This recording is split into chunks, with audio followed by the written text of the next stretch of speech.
Pasukan Rusia mengklaim telah sukses membebaskan alias merebut sebagian desa Novotroitskoe.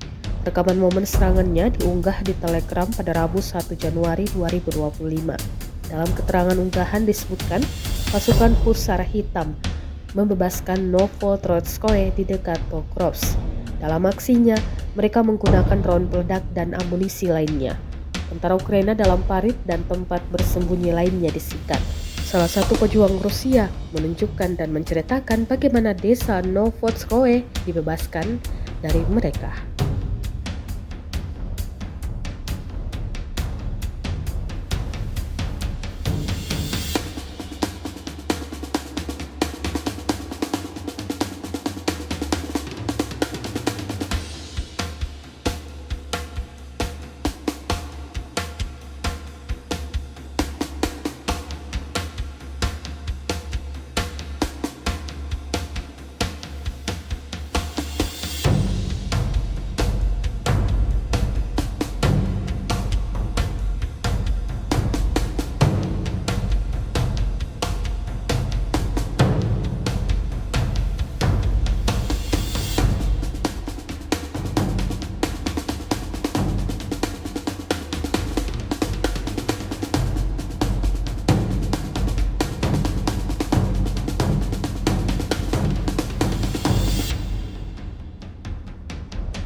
Download Tribun X sekarang, menghadirkan lokal menjadi Indonesia.